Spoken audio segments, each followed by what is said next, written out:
اعوذ باللہ من الشیطان الرجیم بسم اللہ الرحمن الرحیم۔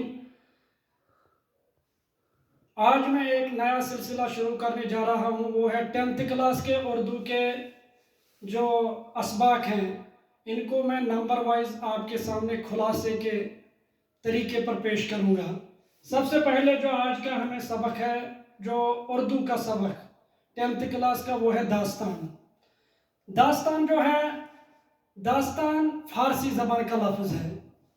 داستان فارسی زبان کا لفظ ہے اور اس کے معنی طویل افسانہ یا کہانی کے ہیں۔ داستان ایک ایسا نثری قصہ ہے، داستان ایک ایسا نثری قصہ ہے جس میں جنوں، پریوں اور دیووں کے حیرت انگیز کارنامے دلچسپ انداز میں بیان کیے جاتے ہیں۔ یعنی داستان ایک ایسا نثری قصہ ہے جس میں جنوں، دیووں اور پریوں کے حیرت انگیز کارنامے دلچسپ انداز میں بیان کیے جاتے ہیں۔ داستان پرانے زمانے میں کہیں اور سنی جاتی تھی،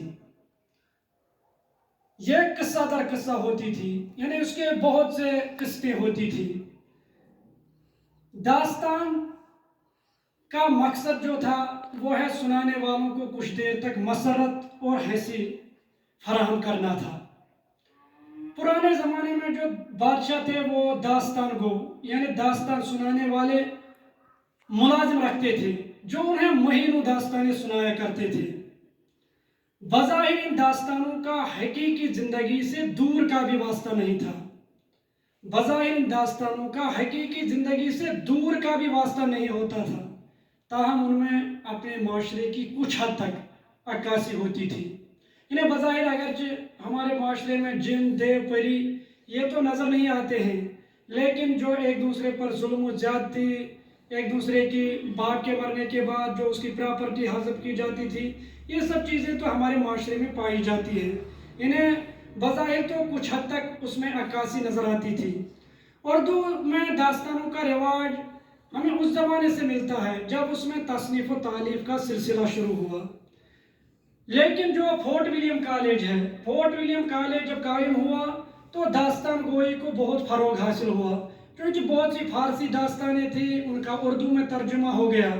اصل میں فورٹ ولیم کالج تو اس غرض سے قائم ہوا تھا تاکہ جو انگریز تھے ان کو یہاں کی زبان سے آشنا کیا جائے۔ اس وقت تو اردو زبانے میں خاص کتابیں موجود نہیں تھی، پھر بہت سی فارسی میں جو داستانیں لکھی گئی تھیں ان کا ترجمہ اردو زبان میں کیا گیا۔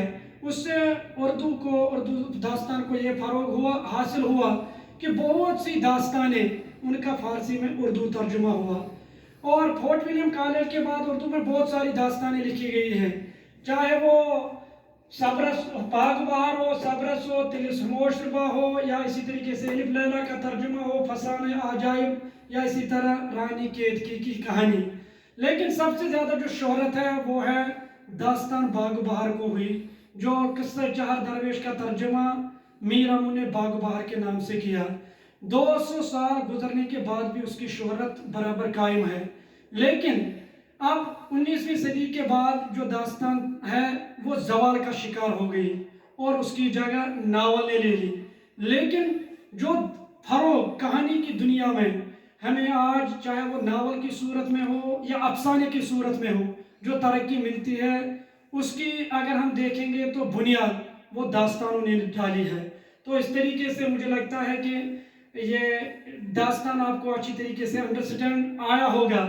ملتے ہیں نیکسٹ ویڈیو میں، تب تک خدا حافظ۔ البتہ میری گزارش ہے کہ آپ میری چینل رشید سر اردو کو سبسکرائب کیجئے تاکہ نئی ویڈیو کی نوٹیفیکیشن آپ کو ملتی رہے۔